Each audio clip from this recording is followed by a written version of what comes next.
Hey kids, welcome back to Off the Wagon. I am your host, John Patrick Robbins, aka the Mad Editor, and with me is a good friend of mine, an outstanding writer, novelist, and editor in chief of S.A.V.A Press, Jesse Rucilez.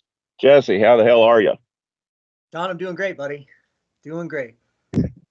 So, so tell me, what have you been up to, man? I know that S.A.V.A is on a bit of hiatus, and when is that going to come back? First question.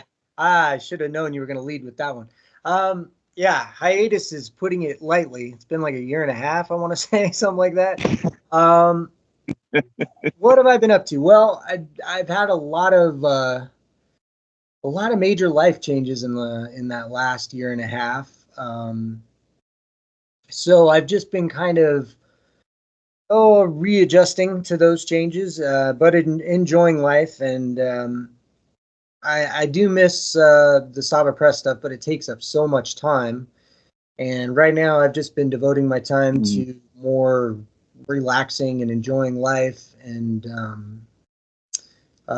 staying in shape, and just Yeah, yeah. pursuing other hobbies. I've been reading a ton over the last year, and that's been great. So S.A.V.A Press will be back when the time is right. I'll just put it that way. Hey, I can't say anything. Off the Wagon was gone for, I forget, 2, 3, 4 years. That's true. So, Yeah, it's taken some hiatuses itself. Yeah. yeah, I'm getting ready to take a hiatus at all the bags. Yeah. I'll just say, where'd John go? I don't know. I'd have to, if I did that, I would have to literally leave Facebook. People would drive me absolutely insane. So it's hard enough to run one magazine, let alone multiple. But yeah, man. So yeah. I Well, I mean, know. yeah, I was going to mention your workout videos. Those are very lovely. I enjoy them. You need to make them longer, though, man, so that way I can really get into it. Yeah. Uh, well, you know what's crazy? What's first of all, Mm, I throw those up there just for the haters because I do have some haters out there, but I also do it to yeah. antagonize my brother Devin, and in a way, Mm, my best friend Isaac as well. Just let them know, hey, we're all getting mm. older. I'm staying in shape, staying sexy. You guys are lounging on the couch over there. Put down the remote. Get up. Get off your ass. Well, Yeah, that's that's what's why important, man. I'm glad you're staying sexy. That's what's important. I'm trying to anyway. Um, but what the crazy thing is, because all those videos are under a minute long, they go on the Reels Mhm. section, and I get way more views off those than I ever got on any of my other stuff, promoting writing or even promoting other authors or my writing. It's crazy. I mean, not every single one, but there's a couple that have gotten over 500 views, and that for my little Yeah. channel is a lot. So I've actually started doing some shorter promos for my books, hoping to get in that Reels section. Look, I do because they're under a minute. I timed them that way, and hoping to get more views and maybe get some people actually buying my work.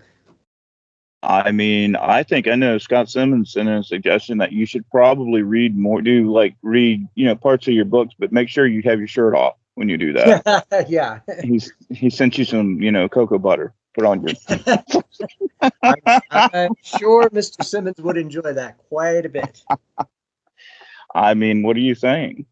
Uh, if he wants those videos, he's gonna have to go to my OnlyFans. That's where they're at. Mhm. There you go, man. I'm glad you're capitalizing. It's not just for the ladies, That's for right. the guys too, man. He's gonna have to dig down deep. So, as far as the writing, man, are you working on anything, or is it all top secret? No, not top secret. Along with the hiatus of S.A.V.A Press, I haven't really been writing either. Like I said, I've just been kind of enjoying life. Yeah.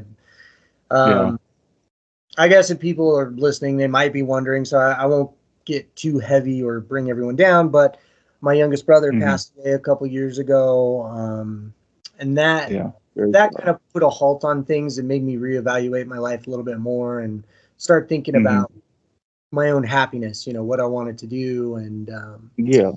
I was in a relationship that wasn't really going all that well, and it reached a head, so that ended. And then right before that, I had started a new job, which is a big transition. So I had a lot of things happening all at once. And after my brother passed, I wrote, which you read, I wrote a tribute to him, which was about 10,000. And that, after writing that, I was kind of just done writing for a little while, I think, just because it was such emotionally heavy thing to put into words. Yeah. I am 5 or 6 chapters deep into a novel, about 13,000 words or so, that I do need to get back on track to. I'm going to actually go back, pardon me, and do some revision. And I've made some notes for that. And I might actually kind of get the machinery running again with some shorter projects first. Again, when the time is right. Yeah. Well, I mean that. Yeah, I'm sorry to interrupt you. No, it's always good, man. I admire anybody who can just take a break because Well, yeah. you can get burnt out, and I know that because it just takes so much out of you, and of course, life in general. So, yeah, I mean, does it ever kind of get to you a little bit, man? You think, God, I got to get this done, you know? But I mean, like normally, like when you work on a novel, how long does it typically take for you? Because you've done Well, multiple, so. I should say my novels are not particularly long. I think the longest one would Mhm. be Bobby's Dream, which is like 66,000 words, which is really not, most of the ones you Mhm. see like in the store are over, 150,000. And then some of the Yeah, Stephen King like monsters are up there, 300,000. yeah, But for me, usually 5, 6 months. And I'm editing while I'm writing. So mhm. after that 5 or 6 months, it's done. So, Yeah. and I love how we have. If people are listening to this, they're probably going to hear a messenger go ping. But that's welcome to how professional this show. yeah, Sorry about that. that's all right. No, no, no. But I mean, yeah, you definitely you've cranked them out, man. You've done a lot. That's why, obviously, you did so great when you ran S.A.V.A Press, man. You really know what you're doing. I mean, that would definitely that ran tight, man. That was a damn fine press. I liked it a lot. I was there multiple times. So Yes, multiple times. Yeah. Well, thank you. Yeah, I wanted to give it a shot. I wanted to see Mhm. how I could do as an editor, and I wanted to try something a little different. I wanted to try promoting the authors on the video platforms like YouTube, Rumble, Odyssey, just everything. And make Yeah, little intro videos and try to get people to get interested in their work and appreciate their work. I was hmm, doing it for literature as a whole, but also not kind of, actually being an agent for the authors, really pushing their work hmm, out, doing way more than, most publishers or editors would do. yeah, So yeah, I went at it pretty hard, man. And it was fun. It took a lot of time, but it was very enjoyable. And when I was really going at it, though, I was between jobs, so I could devote all my time to it. So now that I'm back working full time, it's going to be a little bit tougher, but hmm. time management, I would just have to figure it out. Yeah. Well, you did do a lot, man. When you did videos, and they're all a lot different than a lot of presses do. I mean, there's not too many that are doing that. I mean, I've seen presses when they have a book release do videos and stuff like that. So what inspired you to do that, man? I just wanted to do something nobody else was doing at all, or Yeah, pretty much. And okay, yeah, I watch a lot of YouTube, and I see some of these YouTubers, man, just really blowing up, and I thought, hey, yeah, give it a shot. If I can grow my press and push these other authors' work, so that's a double whammy. That's awesome, But it was mostly about the work and the writers. mhm,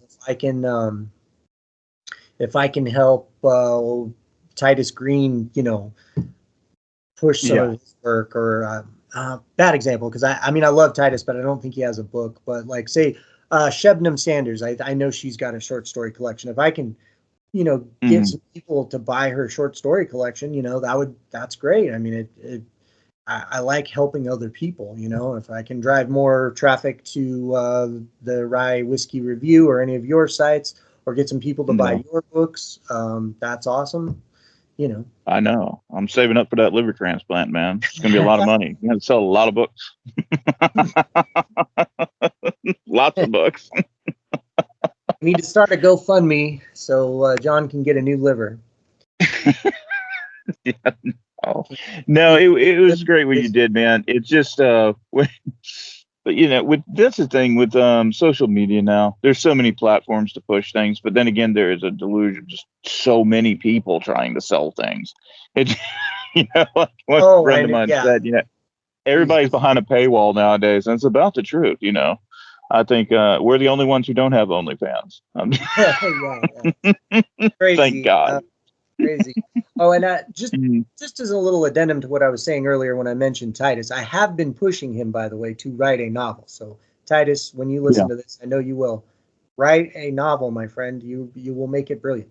But no, what you were saying is you're absolutely right, man. And the even dumber part about it is a lot of these forums, it's all writers, so it's kind of like we're all marketing to each other, trying to get each other to buy Yeah. each other's work. You know. That's the truth. That's the absolute truth. Is that you a large you know, it's like with the poetry scene and things like that. It's like you're just largely marketing to other poets. You know, Yeah. it said like when you get in a print mag, I'm gonna say stuff that pisses people off. You know, anybody knows me knows I really, really stay up late at night worrying about how I offend people. But you know, when you get in a print magazine, I always say the writers don't generally give a shit who else is in there. All they care to do is see their name in print, and that's it. You know. Sure. Yeah, I know people will probably write and say, "Oh no, that's not true." Bullshit. Bullshit. Because I was there. You know, I remember getting that first print publication, and how was that for you, man? Because you've submitted a lot of places, you've got a lot of things published. How was that for you when you got your first publication? My first online or my first print? Well, Or how about both? oh, okay, so my first ever publication was online. It was at a site called Empty Sink Publishing. Okay, And great name. they were great. The editor Sue Mm, Ann.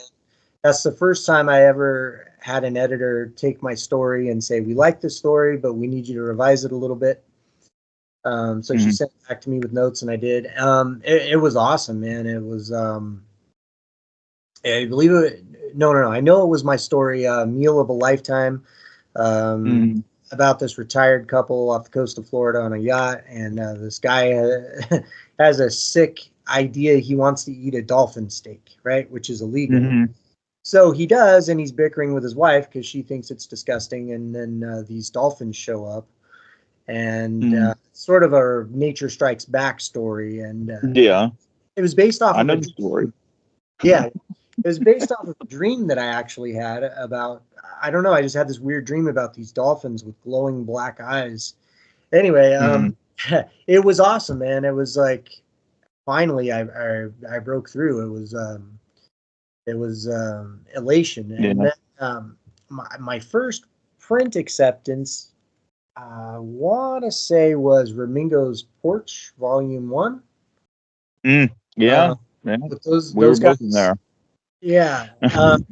That was cool too, because that's like the first time, okay, I'll actually see my stuff in a tangible form that I could hold. I Yeah. remember it took forever to get my copy. There was some excuse me, some kind of problem. And Yeah. that guy's name, that he was one of them there, Italian guy, I can't remember, but he was a really nice guy. Mendez, Yeah, because he works there. Yeah, Mendez. Mendez. I can't say his last name because I can barely say his first name. Right. So, I yeah. remember him being very frustrated that the books hadn't gone out yet. But when I Mhm. finally got it, man, I was happy as hell. And I didn't give any Yeah. consideration to who else I was in there with. And it's because of that book that I met you and Hmm. few other of my writer friends. So yeah, both of them were milestones for me. It was awesome. And Yeah. It's just That's strange because it's I accomplished. remember that. I don't mean to catch up, but like, no, I do remember that. That was strange. And Ramingo's Forge was really great, but they, I think they only did 3 print, and they did a real good job with them. But Mm. I think weren't you in every one of them too, or were you not in the? I don't know if you were in the last one they did. I know Yeah, you were in the Fuck Bukowski one. yes, I was in Uh, volume 1 and 4, I believe. okay. And then yeah, they went to just in E format after that. I guess the printing costs and Hmm. stuff, which I Yeah, understand. it became Ramingo's blog. Yeah. Yeah, And as we go through the history, big plug to them. But I know I believe Cat McFish McGarrett's was working over there as an editor as well. They did a real yes, good job. yeah. Yeah. Those guys, I got to give them a shout out too because they. I mean, I know you would have published those stories, but the 2 stories of mine that they did publish are Yeah. stories that I think most, I'd say 99 point whatever nine Hmm. nine nine nine percent of editors would have just shied Yeah. away from. I mean, Lucifer in High Heels in the first one, it literally Hmm. starts with this older woman straddling a young writer's face, while he's eating her out, and then blurring the edge. It juxtaposes the Yeah. ideas of masturbation and suicide. It's a first person narrative where the guy's talking about playing with himself, and then halfway through, Mm. you realize he's going home from work every night and playing Russian roulette. And so it's very dark and then darkly sexual stuff. And I've noticed Yeah. people, if you say your stuff is dark, they get excited. Hmm. Ooh, I like dark stuff. So people like dark stuff and they like sexual stuff, but when you combine the two, where it's darkly Hmm. sexual, and really people kind of are like, I don't know about that. It freaks them Well, out. So I know, ships I know. dip, But change, and those whip. So what can we say? those guys, maybe it's the European sensibility, being based out of Italy or something, but they Hmm. accepted it. They put it in print. So kudos to those guys. Well, yeah, their thing was they had a lot of edge, and they kind of that's what they wanted. And like I said, they were great. They were very supportive of my work and yours as well. And it's like yeah, they were great. I mean, I have absolutely nothing but good things to say about them all over there. They're really killer. And of course they had a press and everything else. I can't pronounce stuff, so I'm not going to say it. It's not that I just Yeah, don't want to be completely off. But I no, that was a really weird. That was a really cool time because I remember when that first issue of that came out. I mean, I wasn't even running Max at the time. So that shows you how far back that was.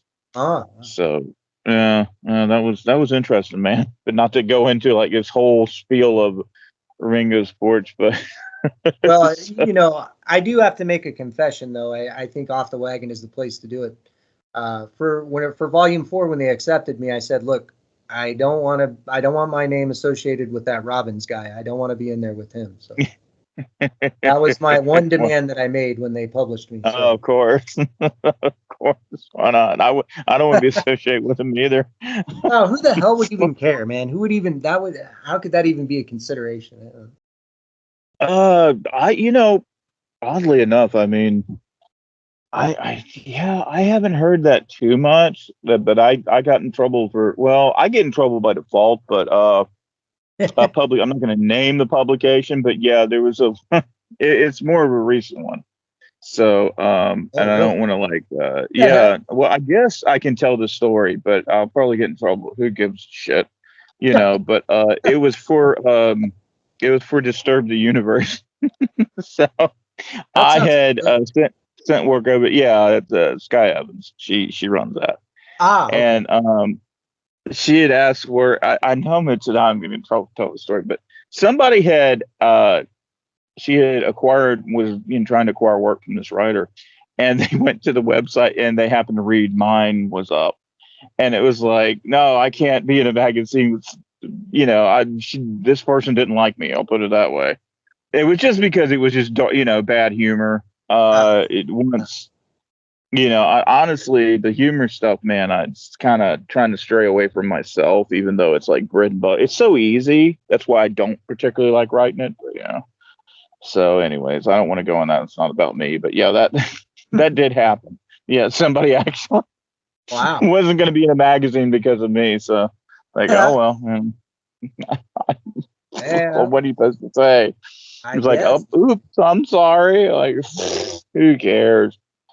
People are that. Let's go into that, man, because let's open this can of worms. That people are so easily fucking offended that I don't. The way art is going, man, it does not look good to me. I don't know your opinion on this. That's why I'm asking. I mean, like, Jesus Christ, man, don't you think that the sensitivity levels is getting a little bit ridiculous? I think that social media has really become kind of a contagion because that's where people Hmm. go to vent. And I don't really Hmm. care about that. I just don't understand why it affects the real world.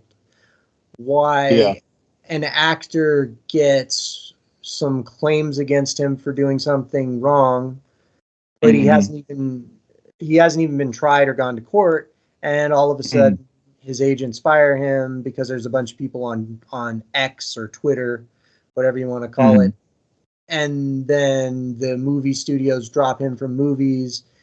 You Hmm. know what I mean? So yeah, I don't know how sensitive people actually are nowadays. I think that you just wield power that way, especially online. Um, Yeah. I mean, I'm getting older now. I'm getting close to 50, and you know, my in the workforce, I'm working with more like 20-year-olds and stuff. And yeah, I can see where they are kind of just they grew up with a little bit different values, so they tend to get more upset about things that when I Yeah. was 20, I would have probably just laughed at, you know. And they don't they don't have the appreciation for the movies, especially that No. we grew up No. loving in the 80s and things like that. But I think it's really the social media that gives the power to these Hmm. people because people react to it. You know, if I thought about that a lot running S.A.V.A. Like if I'm gonna run something that I think is a good story, or at least good enough to Yeah. be published, um, Yeah. but if there's something in it that someone might find offensive, oh well, you know. And if everybody, you know, if I start Hmm. getting hate emails or whatever, I'm just gonna delete them. I mean, even my pull-up videos, sometimes people leave snide comments on there, you know, and I get the Oh, notifications, yeah. so you know, I want to look and see, okay, what they put. But I just ignore it. You know, it's like just let it roll off my shoulder and not let it affect me. And Yeah. that's what more businesses and more platforms and more people need to do is realize that what goes on in cyberspace doesn't have to affect the real world. It's only if you let it. But to answer your question more directly, yes, they are letting it, and art Hmm. is, yeah, it sucks now. I mean, you just it's kind of this, Oh, especially in the art world. Sorry, I'm kind of hmm. um, That's just fine. I'm just orating here, or um, but the art world, the idea of all ideas are basically equal, is kind of Hmm. dominated. So you can just do whatever and call it Hmm. performance art, or and you know, I mean, I don't know if it's satire or what, but every once in a while I see posts of like, you know, an artist had an exhibition of blank canvases and just gave different names to them, and you know, just really dumb stuff like that. And you Hmm. can see our movies, you know, everything now has to be so Yeah. quick, and so yeah, it's bad. And I definitely think writing has really suffered because of it. And Hmm. so that, yeah, that's my answer.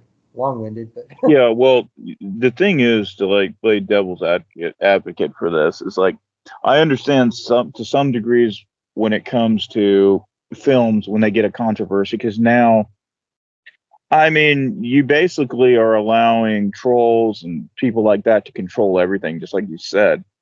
But there's also a lot of money involved in these things. And that's what it all comes down to is business. I sure. really don't think studio executives give two shits because Hollywood was always corrupt.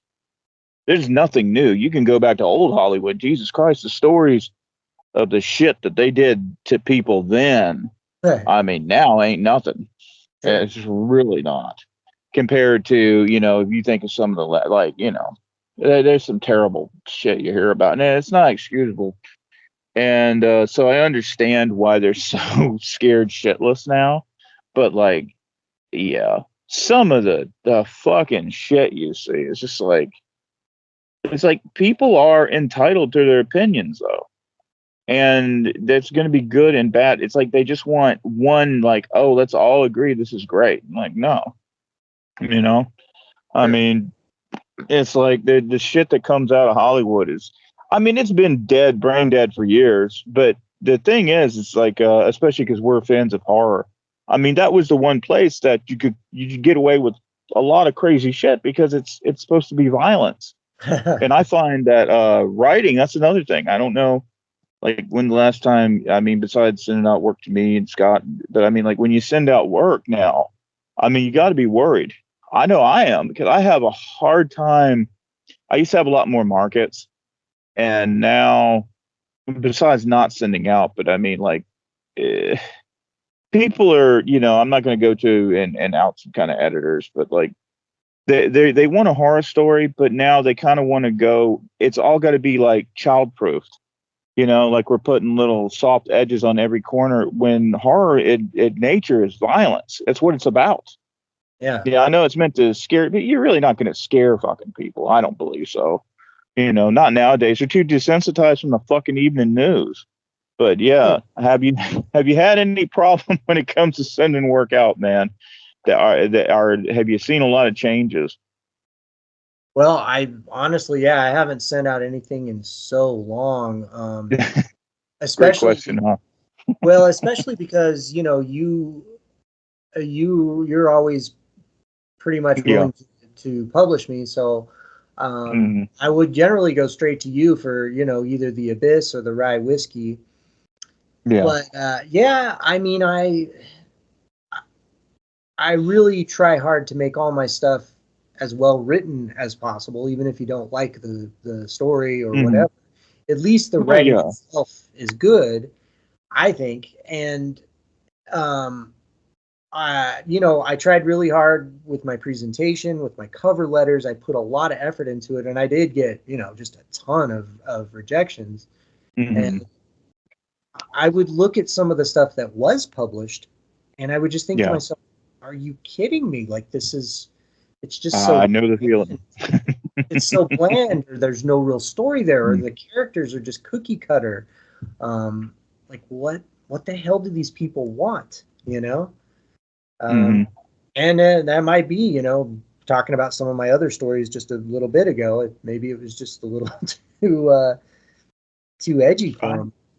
So Yeah, yeah, I mean, you are correct on that, man. I just I agree with you, and but it always comes down to a good story. I understand when people reject things for maybe gratuitous violence. If it doesn't merit, this has no merit to the story, then I get it. I've had things rejected because, I mean, there's no difference in what I write's more crime than atypical. Like, I don't write about monsters and like that. There's nothing wrong with that. I just think that's kind of played out. Vampires and stuff are kind of, it's not my wheelhouse. I can write sure, about serial killers and stuff, but it's just not my thing. sure. But yeah, man, it's just very, very strange now, that, because I know when it comes to horror mags and the horror scene in the lit world is very different. Hmm. And I know you've had a lot of good luck with them. I've not. I've had the polar opposite. So it's like, poetry mags, yeah. Literary horrors, no. It's like, no. It's like they usually, either it's too much violence, or nowadays I don't know what they want. It's like they want to really neuter down. You're taking something that's supposed to be wild by nature and supposed to be totally escapism. And now, even with the films, you see they're trying to just inject politics into everything. And I'm sorry, you don't need politics in everything. I No, fucking hate that's politics. man. So yeah. Yeah, it's ridiculous. And I was just thinking a little bit ago that it's been so long since I've actually looked and seen um, what publishing sites are out there lately. Mm-hmm. A lot of the ones I remember are probably out of business by now. I would think. I don't know, but I remember, more to your point, what you're saying right now, when I Mm-hmm. was hunting, online looking for, and that's the other thing too, to backtrack a little bit. I mean, I wouldn't, I'm not going to send my story about the, say the sinister supernatural dolphins to, some place that only does, Yeah. literary stories. I mean, Mm-hmm. I would send them to the markets that publish the type of fiction that I wrote. Um, Yeah. um, but I started seeing more and more of this, well, we want diverse voices, and we're a Mm-hmm. journal run by lesbians, and we want lesbian writers. And I mean, I literally saw one time that it was like a Canadian journal. They said, we want Canadian lesbian women writers, and I'm like, that's pretty specific. Okay, I definitely don't qualify for that. So of course you sent there. Right. Under a under a pen name, but no, but it's like, dude, what is that? You know what I mean? That's why when I did S.A.V.A Press, it was kind of in I didn't make a big deal out of it or wear it on my sleeve or whatever, but it was in a way uh, just kind of in protest of all that. You know, Yeah. I want I don't care about the writer so much; it's the story. You know what I mean? Just Yeah. send me good stories that I can put out there on my site for people to read. This identity stuff, I don't get it. But I've never been that way anyway. Even as a kid, whenever I would see other kids get into that, type of stuff, it was always kind of exhausting. And you're like, really, why do you want to fixate on that? Just Mm. it's like it's an accident of birth. I could have been born anywhere under any set of parents. It just so happens that was born what I am now. So I'm not going to celebrate that. I'd rather celebrate more Mm. accomplishments in life, or the things about me that make me unique, not some cultural identity or whatever. Like you ever you ever known some idiot who says, "Oh, I'm a quarter Scottish because my great grandfather was from there and Mm. has to walk around with a kilt every St. Patrick's Day." It's like, dude, just stop. Well, St. Patrick's, yeah, it's Irish. Okay. Well, you know what I mean, the whole Celtic thing, whatever.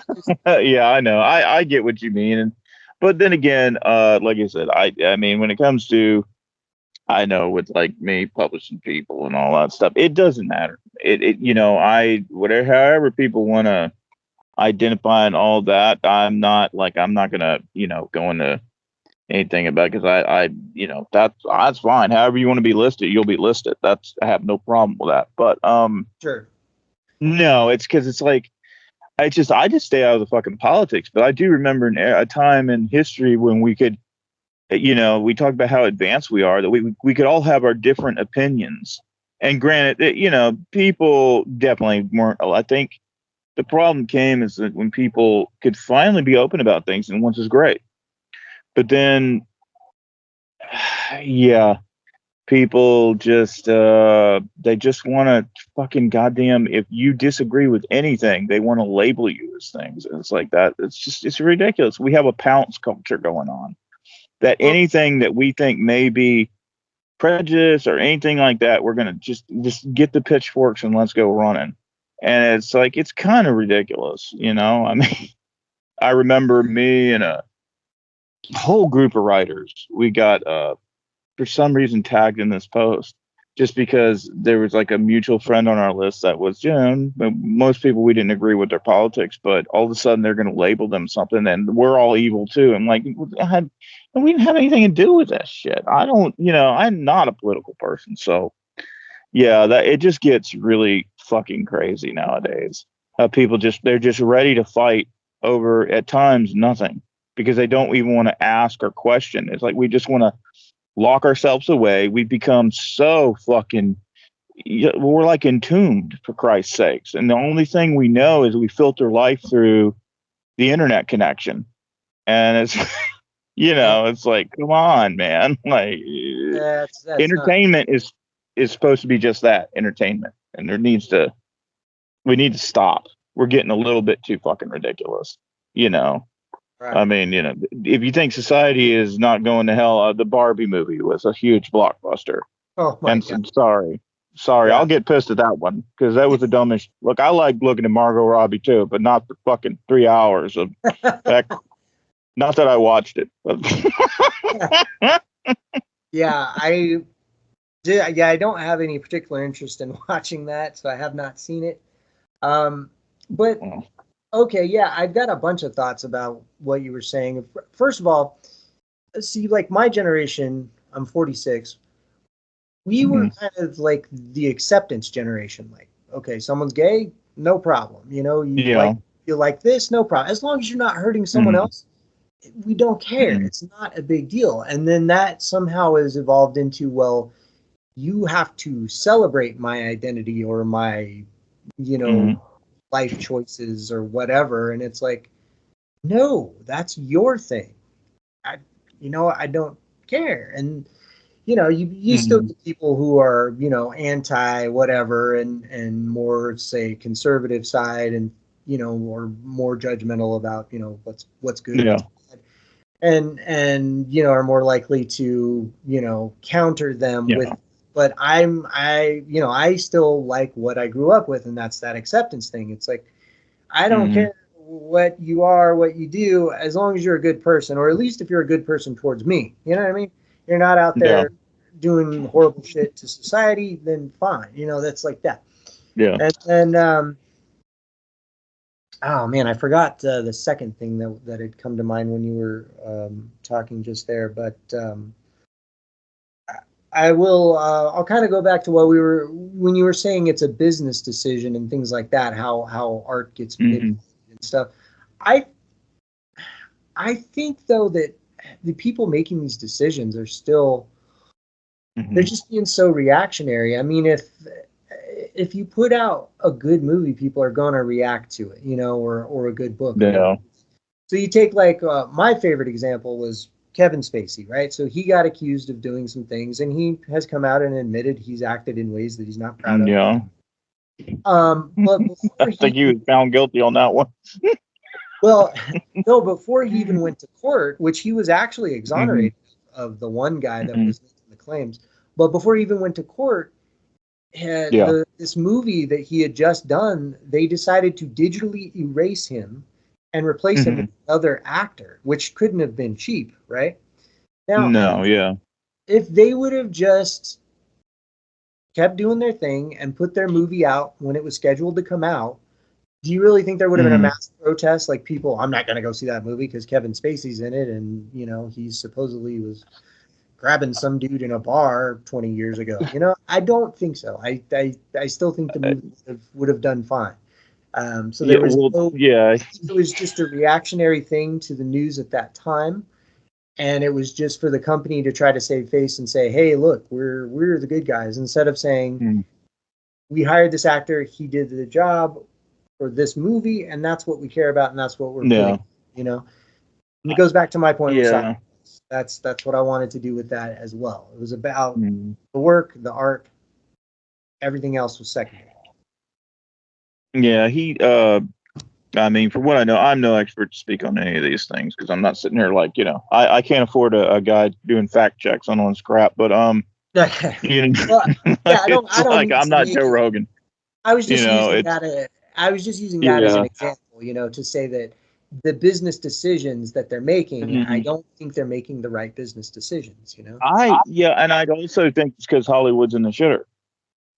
Movies are not the way they used to be. Movie theaters themselves are closing down left and right because everybody wants to sit on their ass, sit at home, and don't want to go out and do anything. Nowadays, people are, we went through a lot, and it fucked people up. You can't go through all these major changes in society and expect to come out normal. It's like going to war and expecting somebody to be normal. They're not going to be. They're going to be traumatized. I mean, we had where, all of a sudden this fucking virus comes out of nowhere. And then people are, you got people who are freaking out. You got people who are not freaking out. You got people who are getting sick. You got people who are not getting sick. And it's all over the fucking place. And so it did change a lot of things. And we have to admit that. But also it affected business, and it affected the film business.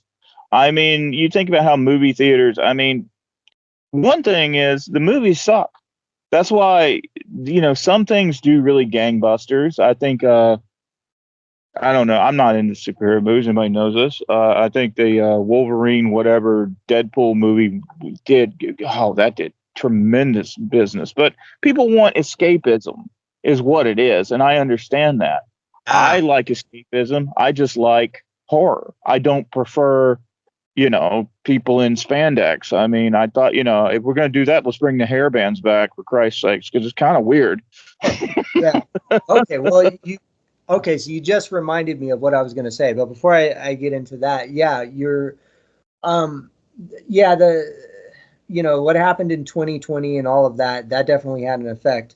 But more to your point, it seems like every movie that comes out now, at least from Hollywood, there's some type of agenda behind it. You know what I mean? They don't just make good movies anymore, or just fun movies anymore. There's got to be I don't know if you watch The Critical Drinker. He's a famous YouTuber, and I guess he's also a writer. I've never read any of his stuff. He critiques all this stuff. He's a guy from Scotland. He's pretty funny. Okay. I believe I know who he is. Yeah. Okay, so he always makes reference to the message, right? And that's what it is. Everything that comes out has to have this message to it, but it's in your face, and I think people are kind of exhausted by that quite a bit. And the people who really love movies, like you and I, who have collections of movies, we watch movies over and over that we like. We know about the actors in them, the directors. We really into it. There's not that much meat for us out there. They're just, the good stuff is kind of gone. I mean, I very rarely see a movie that I'm interested in. I see a trailer for a movie that piques my interest. It's really rare nowadays. Now, I like superhero movies, so I do want to see Deadpool and Wolverine.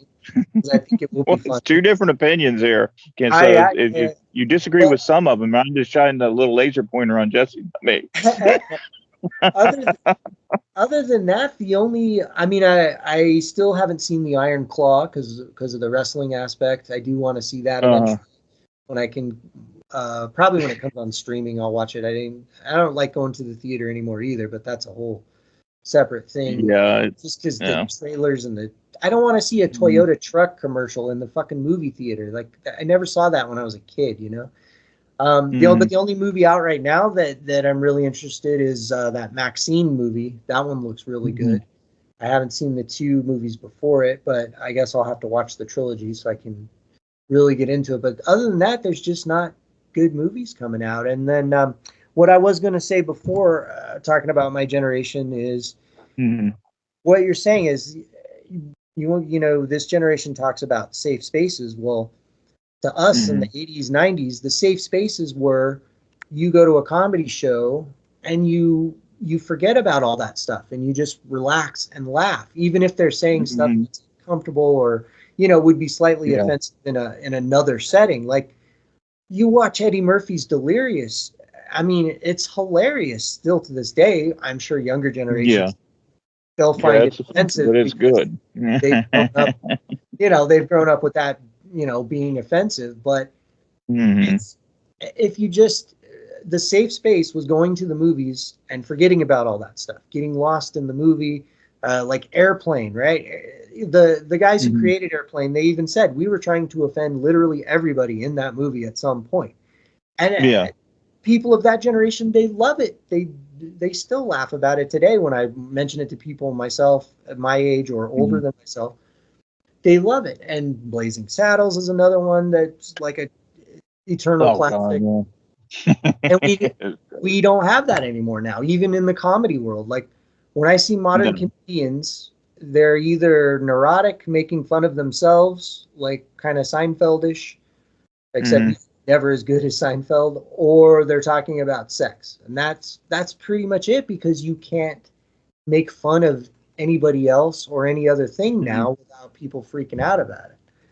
So that's what I was going to say before that I had slipped my mind.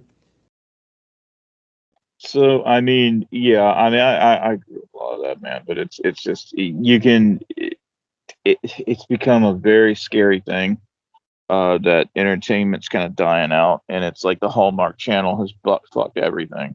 Everything has to have the message, and it's like, oh, this is fucking wonderful. I mean, it's like it's like looking for wholesome values in your porn. It ain't gonna happen. I'm sorry. Horror is like borderline is a genre that we're not gonna have a heartwarming moment. We're not gonna have a moral message when we pull out and go on somebody's face. I'm sorry. And I had to get dirty, and because you're being naughty, so I had to do something to make people laugh. But it's like, so man, that said, and we dislike most modern movies. I don't dislike all of them. I think if something's good, it's good. I don't really care. I did think it was kind of strange with the new Hellraiser and pin her.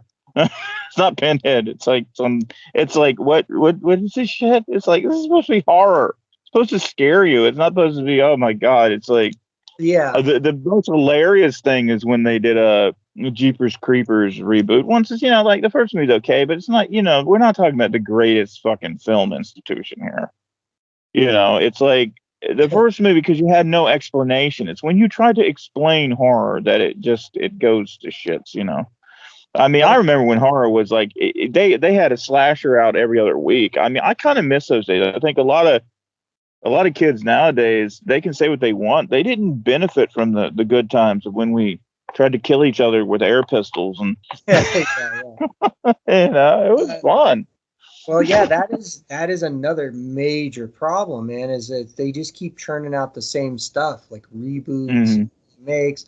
Like there's a new Alien movie out, and it literally looks just like a remake of the first Alien. I watch it. What are they doing here? Why? And then you talk about some of the tropes now in horror. I hate to do this because I have a lot of respect for Wes Craven. But he made Scream. And Scream deconstructs the horror movie. That's part of its inner workings as a movie. And that's fine for Scream. Yeah. But now all horror movies kind of have that element to it. You know what I mean? Where it's kind of tongue in cheek, where, they copy it. If they see a formula that works, they copy it. That's what they do. Yeah. And so that has kind of ruined the horror genre, I think, a little bit. It's like I see a lot. I like independent film and a good amount of foreign film, but I really am not a person to read it. I'd rather have it overdubbed than have to read the damn thing. My eyesight's shit, so it's like, But no, yeah. So I don't know, man. With the movies and everything, it is like we can talk about it till we're blue in the face. But for you, man, what goes into making a really good horror story? What are the elements you gotta have? Oh, well, let's see. I mean, any story, first of all, you gotta have a believable character or believable characters. So you gotta write it well. But for specifically horror, let me think about some of my own horror that I've written here. I think for horror to be effective, you have to draw the reader in and make the reader feel like they're also in the situation, or make them think, what would I do if I was in that situation? And you got to be visceral with it so that they feel what the character is feeling. So, like in Friday the 13th, when someone's running woods away from Jason, you as the viewer get caught up in it and you kind of feel like you're running from Jason. So you want that same effect in your story, which to do it in a literary way, it's a little bit harder, but you can do it, definitely. I think the template for really getting inside your reader's head was definitely laid out by Poe. Yeah. Well, he created the genre. Yeah. Okay. Yeah. You know, That's yeah. true. Yeah. Yeah. That's a hell of a thing when you create the genre. But usually, if you create anything, you're going to be fucking broke. So, Yeah. yeah, what's your great advice to young writers, man, wanting to get into this god-forsaken shit you should never want to get into? Like I try to tell people, I want to be a writer. Go work at McDonald's. You will be far more rewarded. Well, smarter people than myself have pointed out that most artists are tortured. You know, that's kind of where art. Mm, That's where that's art putting it comes. mildly. Yes. I've every once in a while, you know, I'll get people that say, "Hey, you know, I'm thinking about writing a book about something or other," and Yeah. I go, be prepared for a lot of hard work and a lot of frustration. Mm-hmm. It's not easy. Wish you luck, you know. No. No, no. So let's really piss people off. Who are somebody? And you probably, I mean, I know on the music side, but we're not going to talk about music, although we could. Um, Whatever you like. who is somebody who's a writer, who's a very well-known writer, but famous like that you just never got? That you, what in the fuck? I like talking shit about people that I'll never possibly meet. um, Let me think. A well-known writer that I just never got.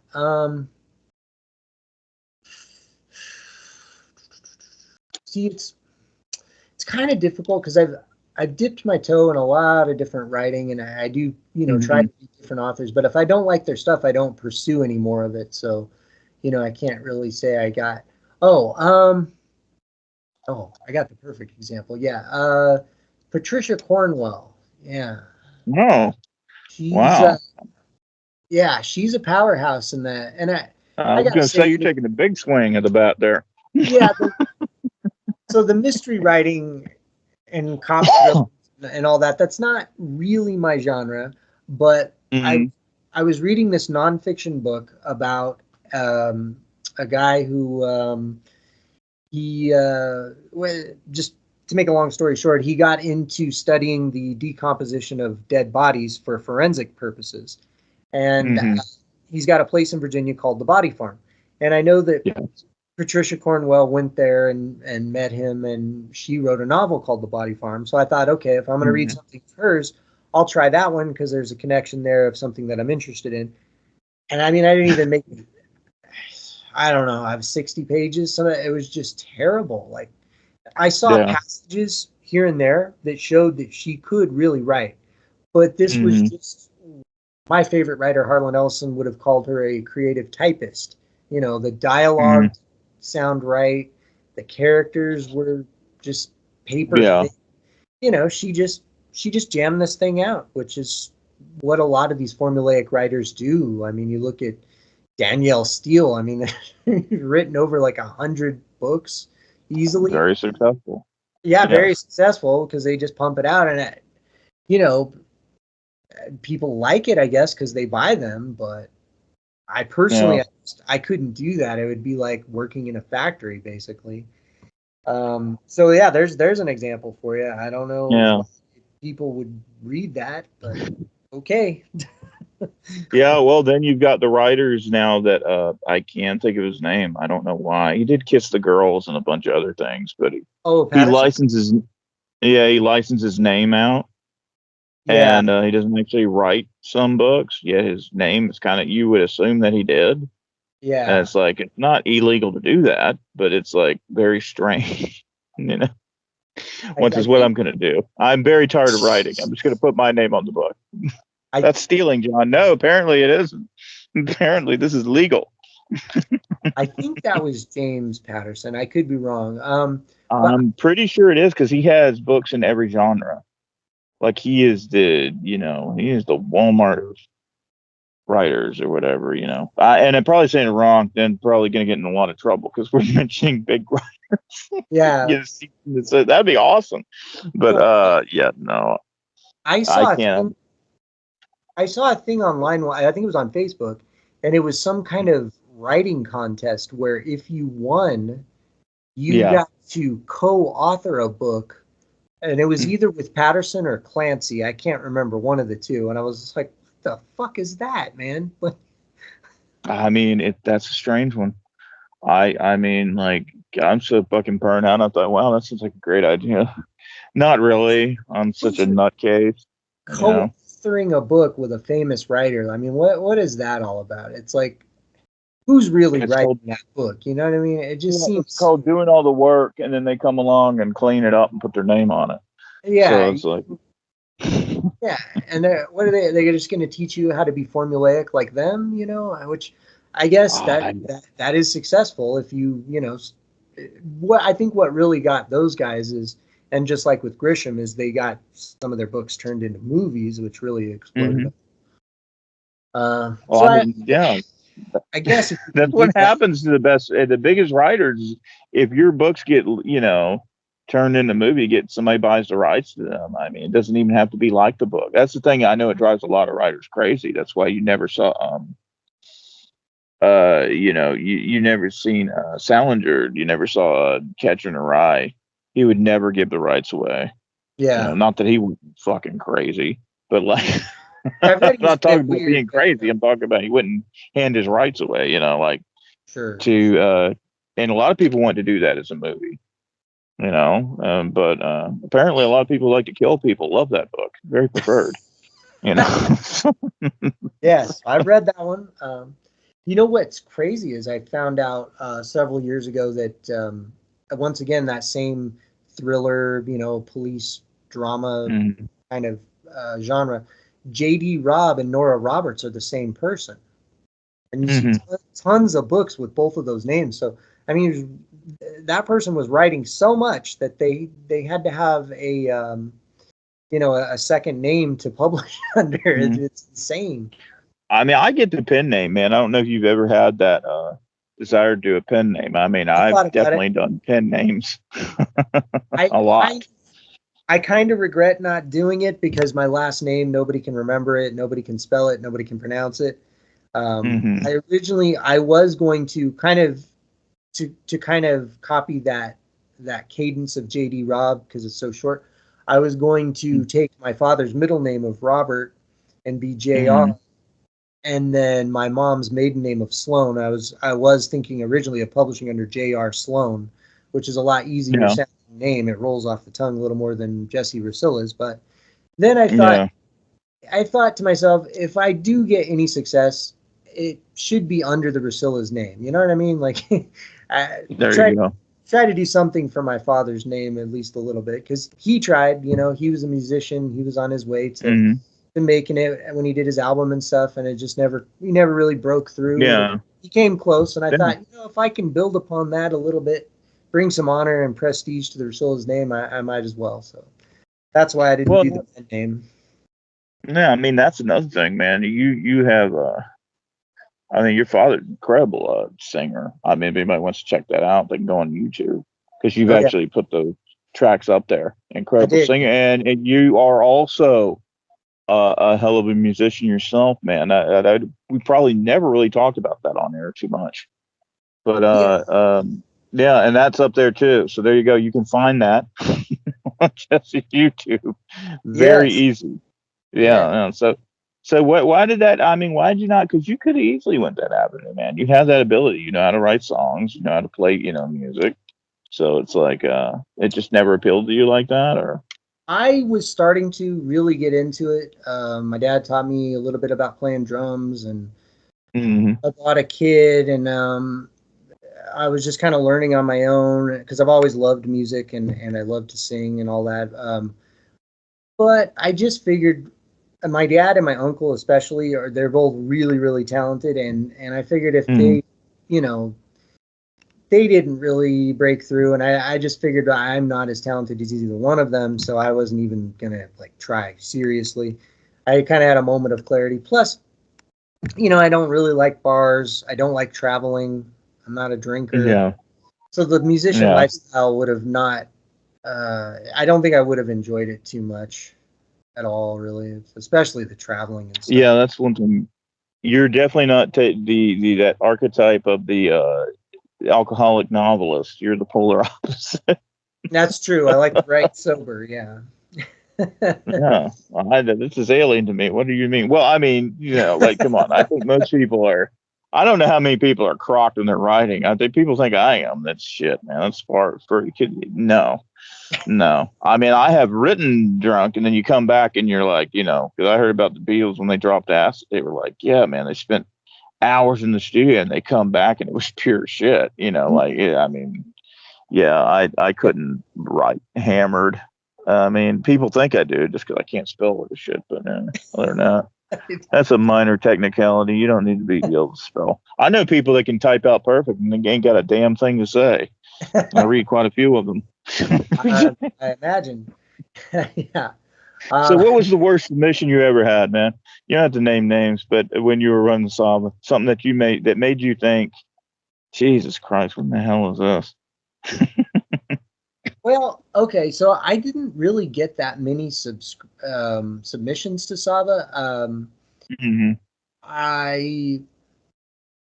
It was mostly not people that I knew, but as I was generating contacts through it. So I published almost everything that was submitted to me. There was one bizarre thing, like I don't even think it had a name attached to it. I don't even know what it was. Like I thought it was either you or Scott playing a prank on me, and I'm still not too sure it wasn't. And I didn't even respond. I don't think it was me. I don't remember though. It's hard to say. It was like some parable about some guy in like the 1500s or something. It seemed like, from my memory. Anyway, I deleted. No, not me. I had a submission one time. It was well written. It was a quirky little story. There just wasn't enough meat to it, and I wasn't sure what was going on in the end. And so I replied to the writer and just said, "Hey, I like this, but can you please flesh it out just a little bit more?" And I'm literally talking like another paragraph or something, just to give me more of an idea what was going on. And he seemed kind of offended by it and didn't do it. And a few weeks later, I saw that someone else had published it just the way it was. So, more power. Yep. But yeah, welcome to the lip game scene. Yeah. If someone says no, there's a million others that say yes. That's true. Yeah, it was just my own personal opinion. I thought if he had fleshed it out a little bit more, it could have been a really good story. But the way it was just sort of, it left me with a bunch of questions like, okay, what was going on there? Like, Yeah, I see that a lot. I think that's the thing with writing short stories that people don't get. I mean, I personally, the big thing I can't stand is being narrated all the way to the end. No dialogue, no bounce. Because I like dialogue. If you can't write dialogue, you really can't write short stories. It's the truth. If there's no dialogue, I mean, a narration all the way to the end bores the living shit out of me. It's like, okay, that's kind of like just having somebody read you a story. It's very, I'm not a big fan of that. So, that's kind of any kind of Lovecraft's bread and butter almost. Well, yeah, Lovecraft was, that's the thing. He's now so respected. I mean, he was respected kind of in his time. Oh, I mean, Howard was bigger than he was, and now not remembered as much because they've taken Howard's stuff and they just stole it. Yeah, I mean, that's the weirdest thing about, to me, Cardinal Sin, but they do it now. They do it with Lovecraft. I mean, they've got, but they don't do it the way they did with Robert E. Howard, where they just took his characters and kept running with them. Whereas Lovecraft, it's more they issue games and toys and shit. He's like the guy fucking starved it. Well, he didn't starve to death, but I think it was intestinal cancer. I mean, he lived a very shitty life. Yeah, he was kind of sickly. He was sickly almost his whole life, from what I read. But, yeah, well, he refused to work. He refused to do any other job. He was one of those people that decided to stay an artist. Yeah, and he knew that he was going to be. He was correct in that, just not while he was alive, and that goes for a lot of people. Tell me. I mean, Poe was penniless, for Christ's sakes. Poe, depended on being more of a gigolo than anything else.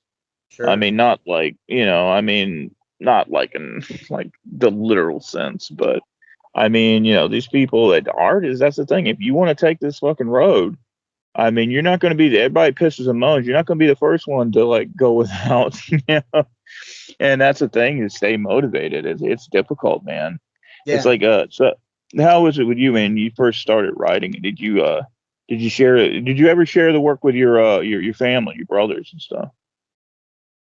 Um, Not too much, just because honestly, no one in my family really. I got an aunt, I guess she reads a lot, but when I Mm-hmm. was a kid, I don't remember her reading very much. I guess now that she's gotten older, she likes to, but no one in my family was really much of a reader.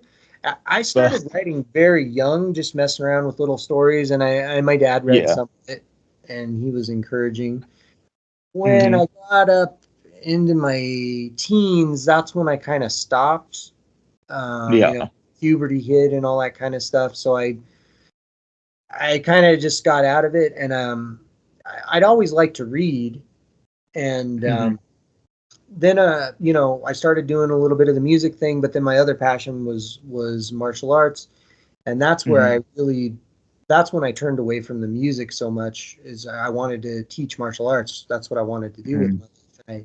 I pursued that for a long time, and then when I gave that up, that's when I kind of decided to go back to writing. And at first, it was just sort of a hobby. I just wanted to see what I could do with it, see how creative I could get. It was just a way Yeah. to fill my time. And then my best friend Isaac recommended that I read On Writing by Stephen King, and I did, and that kind of awoken more of a passion in me. Mm-hmm. And I decided I wanted to write a novel, so I gave that a shot. And then I said, well, if I'm spending all this time doing this, I should at least try to get published. What the hell? So just Yeah. kind of steamrolled from there. It just became an obsession.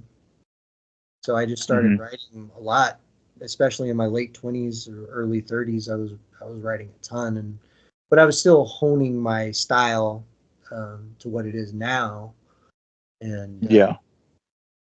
so that was kind of just how it developed for me. Well, I mean, I mean, shit, man. I mean, I had family that was encouraging. I mean, my family in general, we're all like artists, my Oh, grandfather and oh such. yeah. So it was So not, you were never discouraged to do art. That was a good thing. But as sure. far as my environment, I mean, you might as well tell people you were going to go to the fucking moon. Ah, It never can be. I mean, when you live in a dumb fuck 5 Mile Island, and I don't really care who hears this. What are they gonna do? I mean, it's the truth. It was backwards logic. It's just like it doesn't matter to them yeah. because there are plenty of people in this world, and that's probably what the troll culture thing is about. There's plenty of people in this world that don't get art, and so therefore it is meaningless to them. And more, you're seeing those people are dominant because there's a fucking app now. Well, there's always been apps. There was Yeah. apps to help you write, but now there's a whole app that you just tell them, it's an AI app, just like a lot of them, and you give it a whole idea and description what you want, and it cranks you out a novel. I'm not Yeah. saying it's a good one, Yeah. but Jesus fucking Christ, get the fuck out of here. So, I mean, I didn't use it, but I've got a new one coming out next week. I mean, yeah. I So finally figured it out. to answer your question a little more pointedly there about my family. So when I got back into writing, I was in Seattle at the time. So most of my family was back in Reno, and they didn't even really know what Hmm. I was doing. And then when Hmm. I moved back to Reno and told them, they were just kind of like, "Oh, cool." Occasionally, I'd have a relative say like, "Oh, I want one of your books," and I'd be like, "Well, I don't have any author copies. You could buy one." you know. Not that Yeah. I Yeah. don't mind handing my books out if I have copies of them. Oh, and you know what? I'm remiss. I do have a cousin named Cindy, Hmm. and she was really interested to read my stuff. So I brought her a lot of my short stories and a couple of my novels, and she devoured them and really liked them. So that is one of my family members I can say really liked my stuff, and my brothers when I collaborated with my brother Marlon on the Precious Time, he did the painting and then I did the story. He Yeah. read the short story and he liked it. And Hmm. my oldest brother, he read Precious Time and he liked it, but he thought it was a little too morbid. So that that was about it. Well, man, your brother Marlon. I mean, he was a tremendous artist. I mean, Oh yeah. just tremendous. Because didn't he? I'm gonna mess this up, but didn't he actually do work for? Didn't he do like a mural or something for? Was it what was it? Ken Shamrock when he had the Lions Den or something like that. No, I think Shamrock wanted him to do it for his school here, Okay. but I I don't think he actually did. But I think he wanted Okay. him. Well, at least I wasn't too far off the mark. Yeah. So, so you know. Yeah, no, he was a great artist. And my older brother Troy was a great artist too. I haven't really he's a lot more shy about showing his stuff, but his art is a lot more Hmm. realistic. And Yeah. what he can do that freaks me out, man, is he can look at any picture. So like he would take my comic books when I was a kid and he'd find a panel that he liked and he would draw it line for line, shading, Yeah. perfect, everything but bigger. Yeah.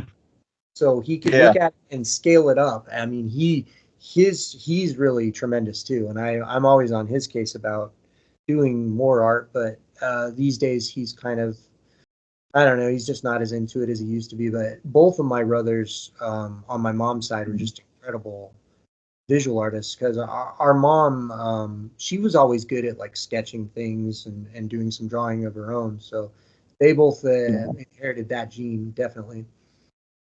Oh, Um, that's tremendous, man. That really is. But it's just like, yeah, so you did that was never your thing, sketching and stuff like that. It was always I mean, you got a lot of talent, man. You can and I've you can also messed sing.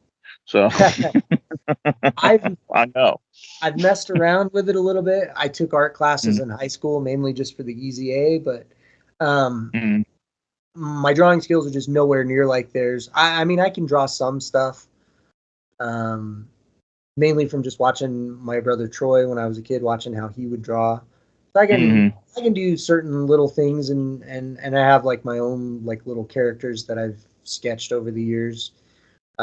yeah. And in high school in painting, I really liked. We did a section on Dada artwork, which I know sounds funny, but it came out of Germany Hmm. after World War One, I believe, where Yeah, I know what you're talking about.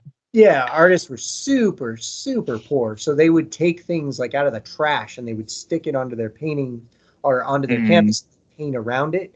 So you'd have like mm, repetitious images, but then it would be like a 3D kind of thing. And yes. I thought that was really cool. So I Mm, messed around with that a little bit in my life, and even when I got out of high school, I did yeah. some stuff, and I do have some of my own artwork that I'm pretty proud of that that I hung on to. A lot of it I kind of got over or got rid of along over the years, moving around and stuff. But I've messed around a little bit, and my brother Marlon always thought I was super talented. He said I was one of his inspirations growing up, but he way surpassed me with the stuff he could do. So, Oh yeah. but Yeah, I got a little bit of it that, but not like them. So I wouldn't embarrass yeah, myself he was showing definitely my stuff. incredible ability and just really great because I'd seen a little bit of his work and it was just incredible. Oh, and And that's not even his best stuff. I mean, except for that painting he did for me, those sketches mhm, and stuff that I was able to scrounge from his sketchbooks. He mhm. he didn't even consider that. He wouldn't even have liked showing that stuff to anybody because he just didn't consider it good enough. I look at it and I think it's awesome, Oh yeah. Yeah. but that's not definitely not even his best stuff. I wish that I had more of his better stuff, but he everything he made he either gave away or sold or did murals Yeah. or whatever. So it's all just kind of out there. But Ye- yeah, he was awesome. Yeah, well, he definitely was, man.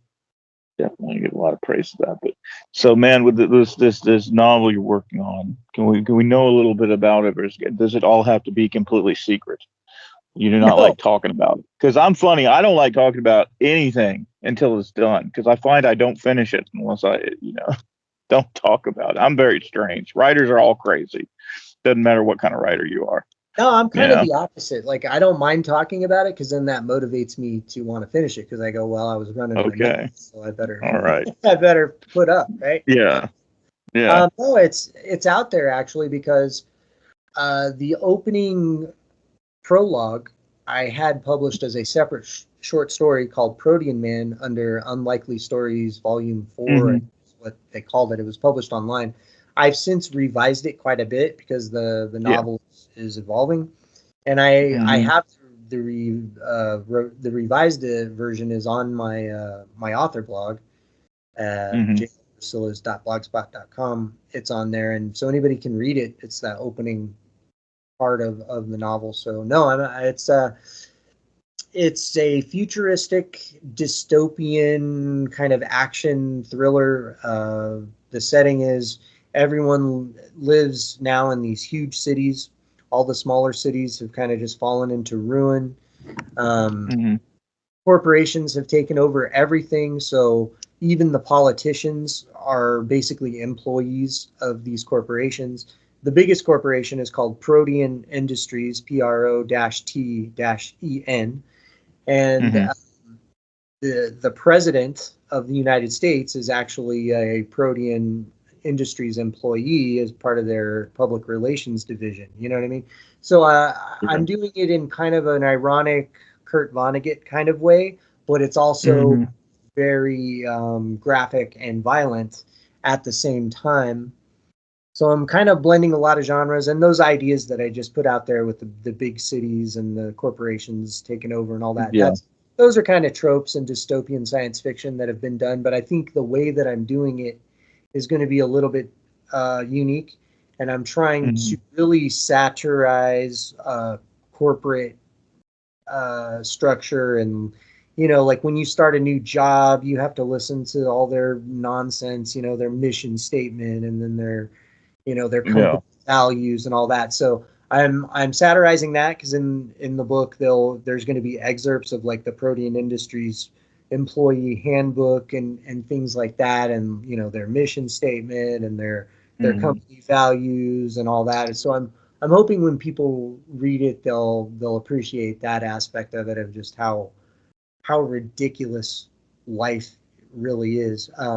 But the story is about a guy. He's in the army division of Protean Industries because all these corporations have their own militaries and they basically fight with Hmm. each, engage in open warfare out in the wasteland areas. And so the main character, Gunnar Rourke is his name. He gets sent on this mission to bodyguard a pop diva who's also a Protean employee, and she's going to be going to the moon to Hmm. do a concert up there that's going to be broadcast like all over the world. And then there's fighting going on up on the moon as well, so they're doing like a ceasefire so she can do this. So she's like a modern day, or like a Lady Gaga of the year 2099 where this is said. Her name is Hmm. Elvira, but it's spelled LV-RA. So, I'm doing a lot Okay. of things to play around with language, and each section in the beginning, or I'm sorry, each chapter begins with this broadcast for all Protean employees where they do like a commercial. So it's like a bulletin that all the employees need to know about what's going on, updates of whatnot of fighting and different things going on. But then there's also commercials put in there for these different products and stuff. So Yeah. there's a lot of stuff going on with the book, and it's not an easy book to write because I'm being very particular about my language and the Hmm. style. And like I said, I am having to come up with all these crazy names for products, for companies. Yeah. It strains the brain. But I think once I'm done, and I want the finished thing to be kind of like a dark, futuristic, dystopian, techno, heart of darkness kind of thing for Gunnar Rourke. He's going to go on this really dark journey of this mission gets all screwed up, and he gets caught up in all these different schemes and things that are going on. And I'm not exactly sure Yeah. what it's going to lead him to, but I know it's not going to be good. And Hmm. I think when it's done, it's going to be it could be my best work and definitely my most unique work. So There you go, man. looking forward to reading it when it comes out. But yeah, Well, no. 5 years from now, you'll be able to. Hey man, I've been writing a never-ending novella forever. Very few Uh, people know about that. Well, they know about me, like it's there. I mean, it's just it takes that a long time if you want to be good. To me, if you want every page, it's like I don't know. I mean, how do you feel about that, man? Do you really want every page to pop, or it's like, are you trying to build more to a crescendo? Then to me, I just try to just because I mean, coming from what I did, I mean, I've done short stories, so, but I just try to be as impactful with every damn, I guess, chapter. I don't do things in a typical way, so anybody who reads me knows that. So, you yeah, know, uh, so how what's your thought process on that, man? When you're trying to write yeah. a I know book? every story has its own rhythm, and there's always the Hmm. build up and the climax and the resolution and all Hmm. that. But at the Yeah. same time, during the slower parts of the story, you got to really be careful not to lapse into just being boring. So yeah, everything I write, Exactly. I don't want there to ever be like a section where you're going, oh God, I just want to get through this and get to something interesting. So yeah, I really try to edit while I'm writing and make sure that every section of the story means something. Hmm. Even if it's not the most exciting, it's still going to add to something later on, or means something in context, or is adding subtext, something. And Hmm. so yeah, I don't ever want there to be any dead spots, or just cruising along kind of spots, getting to the point A to point B in the story. Yeah, it's very difficult. It's not so people know, better than anybody. It's not to me a good story, just like anything, is just like Yeah. you've always Uh, got your beginning and your end. The hard part is that middle. oh That yeah. middle, just because you don't want to stall, you don't want to drag it out too. It's like it's always a guessing game. But like how I learned to do my shit's completely different than traditional Yeah. novelist. No, But then again, whatever works for you, and as long as you're not boring people to death. that's the thing. You don't ever want to be boring. If it doesn't matter what it is, a poem, a song, a movie, a book, a short story. You don't Yeah. ever want to bore your audience. But just out of curiosity, that novella you mentioned, is that the one about the island? Oh yeah. Well, it's like Okay. I don't try to reveal too much about it. It's Right, it's right, right. it there was a teaser for people who the best display. I've done teasers where I show a bit of the characters, but the only time I've actually fleshed them out a good bit is HST recently. Well, a couple months back, when I say recently, published a story called Bait and Switch. And so people want to check that out, they can, and that'll kind of tie into everything. Okay. And I it think I thought that's what you're you know referring to. Sorry. yeah, yeah, the main thing is that it's pretty much almost done. It's not really that it needs to be fleshed out more or anything like that. It's going to be very quick. So by the time people get it, they're going to say, "This is what we waited for all this time." It's like, no, it's just when you're trying to make everything impactful Mhm. and just like boom, boom, boom, and then to the end, and just take them all the way to the end. Then it's going to be very quick. But Yeah. to make it very quick, for me at least, because I'm dealing with a lot of stuff, I'm running a gazillion different magazines and other stresses on top of that. Yeah. That it takes a while. Each right. It's like I could, yeah, if I had just unlimited amount of time or just a ton of free time, and that's why you do need time.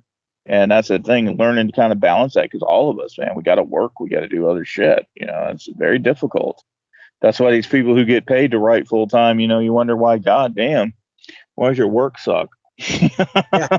That was uh that was one of the hard parts about being in a relationship. It's like when uh, I'm off work, obviously I want to spend time with my hmm. girlfriend, and but then Hmm. that's the only time I also have to write. So it sucks. And to write, you kind of have to close yourself off, and Yep. yeah, Yep. it's a tough thing for people to navigate. That's why I feel like I'm kind of jealous of a guy like Stephen King, whose wife apparently understands, and just leaves him alone and lets him write every day. So That would be Yeah, nice. well, in all fairness, being married too has something to do with that. Well, yeah, I I think guess people who are married, that's true. I they're was kind of never glad to get the hell away from each other. I was never married, so that's true. And we didn't cohabitate in my last relationship either, so it was always that build up to see each other mostly. So Hmm. yeah, we never really got to that point where it's like get the hell away from me for a little while. So, Yeah, that's it can be that can be some trouble, choppy waters there, man. I look, that's the only good thing about being an antisocial prick. I don't ever have to worry about that. I'm just busy with other things. I mean, I run a press, I run magazines, you know, I yeah, fucking do other have to tend to other issues that give me very little time. That's why I'm up all the time and exhausted. But yeah. yeah, so it is hard making time, and it is very important, man. So well, we know you got the book on the horizon. Hmm. S.A.V.A Press will come back at some time. Hmm. Yes. Well, and even now that I, haven't been in a relationship for over a year, it's still Hmm. kind of hard to make time because there's so many things that you could do other than write. You can watch a movie, you Yeah. can listen to music, you can do some reading, because I've always got a huge stack Hmm. of books that I'm trying to wade through. So Yeah. I always think of it as like bartering your time. It's like, well, I could do this, but then I won't be able to do this, and yeah, Hmm. it's always a struggle to get it in there. And I have another novel in mind that I really want to write too. I don't know when I'm going to get around to it, but Yeah. just to run it by you, see what you think of it. Um, it's basically about a serial killer who's older, say in his 50s or so, and he Hmm. stopped killing. He actually was able to stop it, and then his daughter ends up getting murdered by a serial killer, and Hmm. it kind of reawakens the beast in him, and he decides he's going to hunt this other serial killer down. And which Yeah. that's not the most original storyline out to come up with, but what interests me about it is I really want to get into the psychology of, Yeah. how he became the serial killer, why he did it, how Hmm. he did it, and then all the things that he did to keep himself from relapsing. Like, Yeah. I can envision pretending to be an alcoholic just so he has meetings to go to, so he can be around people and Hmm. be part of a community. He he's Yeah. probably taking medication and going to church, even though he doesn't necessarily believe in all that Hmm. stuff. But I really just want to get into that, creating the Yeah. facade and then watching it slowly Yeah. all die Yeah. away when he comes out of it and goes back into that hunter mode. And then plus the Yeah. other serial killer, I have to fully develop that character too. So it would be it'd be a serious deep dive into criminal psychology, which is a Hmm. subject that I love. So. Yeah. Well, yeah, that's something I'm really fascinated with. Well, anybody knows me, I'm dark. Nobody has to be. I mean, pretty much even with the last couple of books, like, people don't understand. I wrote those for me. I didn't write them. We always write for ourselves ultimately, but yeah, no, dark work is what my wheelhouse. That and humor is either, poop and fart jokes or really fucked up shit. But, Yeah. it's like, Right. no, I get it. But I will say one thing, man, I wouldn't even worry about like a lot of people sit there. Well, the concept's the truth is everything's been done to some That's true. degrees It's hard to come up before. with. Man, it's what you do with it. Right, It's right. like, it's what you do it. And it sounds like a really cool, and it could be a really fucking fun, I mean, it sounds weird, but a fun read, man. Because you're doing something, it is different. I mean, that's not really, like, that's not that typical. So I think that's actually a good, solid concept, man. I like it. And, yeah, that'll be really, because that's more, love the crime stuff. It's like when Yeah, people ask me to send horror and stuff, they don't get that's not what I write. I mean, I write horror, but I write, people, it's easy to flesh that out opposed to it's just like sci-fi writing. I've only done technically, I think, three sci-fi stories. hmm. One out of all those was published at a magazine. And, that's just not my thing. I mean, I'll do like post apocalyptic because then again, I'm still dealing, it still comes down to people and communication. I could never do fantasy stories where I got to draw a fucking map. I can barely draw you a map of where I live, let You don't alone of want a fucking planet and a little, fuck that shit. Look, I like fantasy too. I like that shit, but like, no, no, that's too much work. that's yeah. Killers I can get. I really understand them. Not that I am one, but it's like I do understand crime, violence. I get it, and it's actually fun. I actually enjoy writing it, but it is weird though when you write that and then people want violence and they want horror and then you give them that. I like that, but I like that kind of stuff, but not that. Yeah, Okay, yeah. because they just want everything a bit sugar coated now, and that's unfortunate. We went into that, but no, definitely looking forward to that. I mean, the other concept you got, man, is nothing wrong with the first, but the other one's like, yeah, that's I really figured that would interesting. be. I figured that'd be definitely more up your alley. Yeah. So that's when I Yeah. finish Protean Man and I'm ready to do another long project. That's going to be the one. Yeah. And I was inspired. The story kind of came into my head. I was reading about the BTK killer. Actually, Yeah. it's not an Yeah. autobiography, but it's a biography about him that he helped write. I think it's called Hmm. Confessions of BTK. Um, and I don't know, when Hmm. I was reading it, the story just kind of started writing itself in my head. So yeah, that's something I'm really looking forward to when the time is right and I can really, Yeah. it's going to require a lot of research, a lot of notes and stuff even before I start, because I like to have all my Hmm. stuff ready to go, all my backstory and all that in cement before I sit down to write. Because it's too easy to, you get into the flow of writing and then you're like, ah, shit, well, what's the name of the street that he grew up on? You know what Yeah. I mean? And then you're sitting there, Yeah. Elm, Oak, Maple, it's like, yeah, it just fucks everything. That's why I use real backdrops. I always say it's very easy because I just create and you can use real places. You can alter them a little bit, but True. Yeah. it's not hard for you to think, okay. And when you're doing, something that is fiction, it suits you, So, but no, that is fucking fascinating, man. I'm looking forward to all that. Like I said, definitely miss the press, and all that. I don't know. I guess for the final stages, man, you're very busy, and I know this, so it's kind of a goofy question. But did you ever consider actually, because you've done books and you put them out there, and I mean you do them grade A, man. You're very excellent at what you do. But did you ever think about like truly running being a publisher and doing books for other people? I've thought about it. Yeah, it would be a lot of work.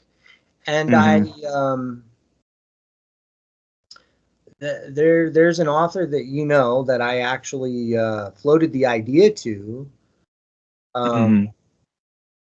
or well, no, I got it backwards. Never mind. I was actually trying to I was trying to encourage this author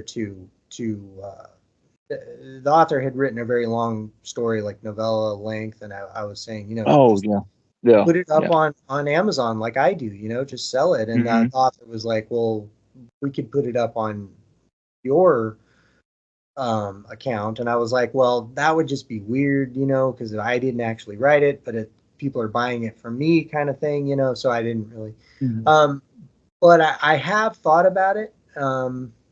But like I said, yeah, it would be a lot of work. So I don't know.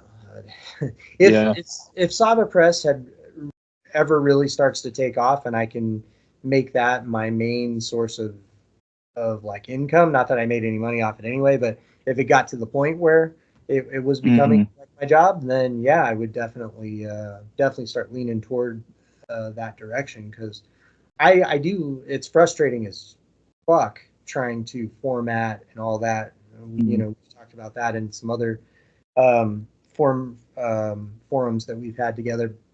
It's very Yeah, frustrating doing all that, but it's very satisfying when it's done and you have that product done and up there. yeah.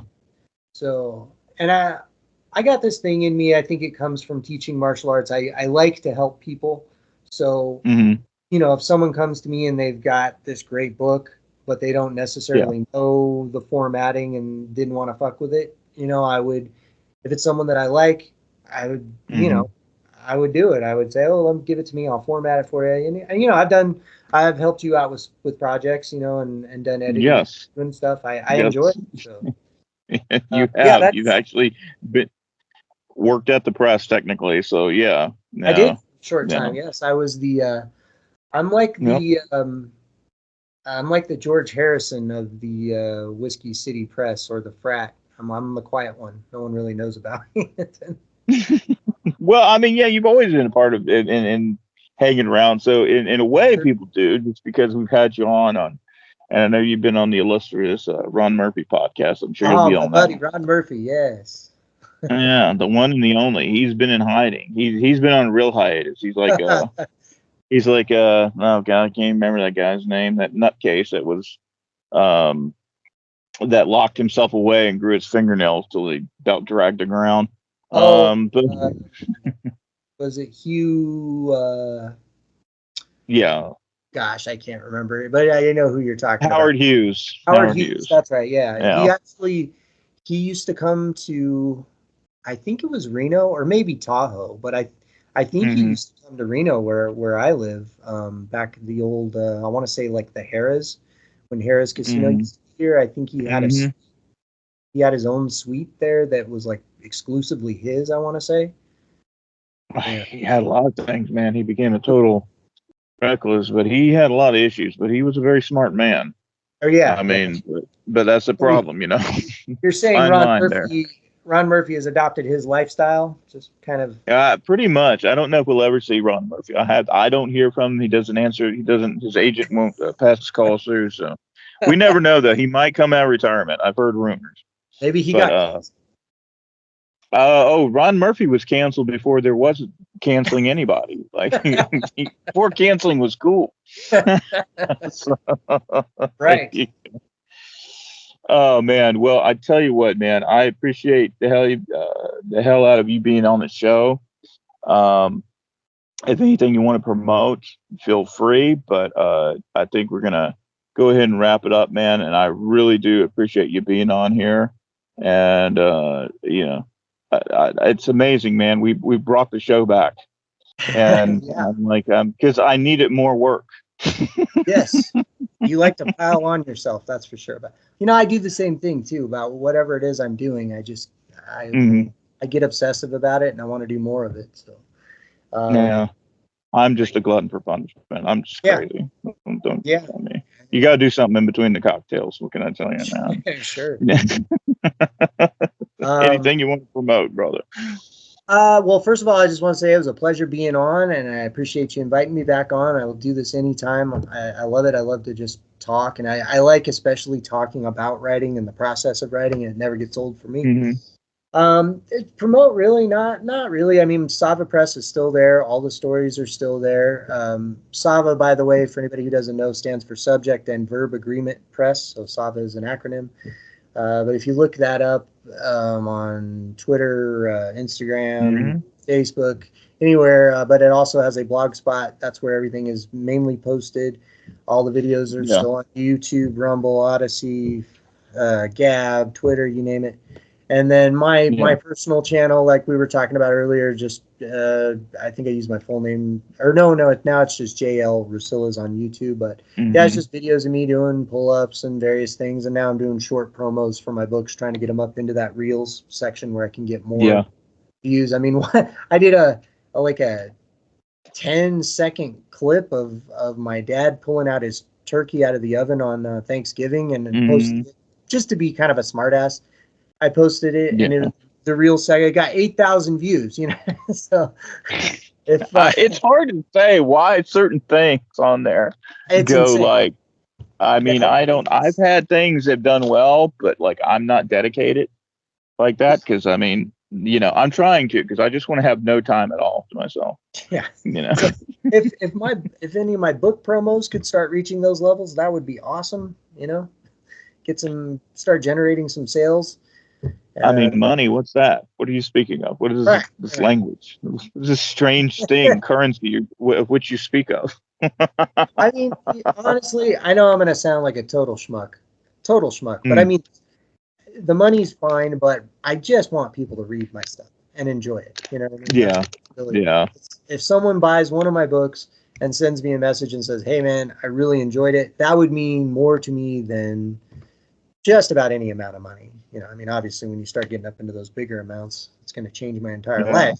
You know, but still, I was that's going to say. someone saying that means a hell of a lot. So that's Well, that is the thing, man. We send out books, and I know I do, and it really is about people. We're not writing this stuff for ourselves. I mean, we can say we are, but in reality, we want to be read because, I mean, well, sure. Like, you know, obviously a huge influence for you. That we all know this, Stephen King, and the people you get influenced by, you kind of want to you want to keep doing it. You want to be part of that, and you know, no matter what, that's what we do this for. So you know, I agree with you, and definitely check out Jesse's books. He's got a ton of them, man. I'll finish my one one day. One day you'll read about it.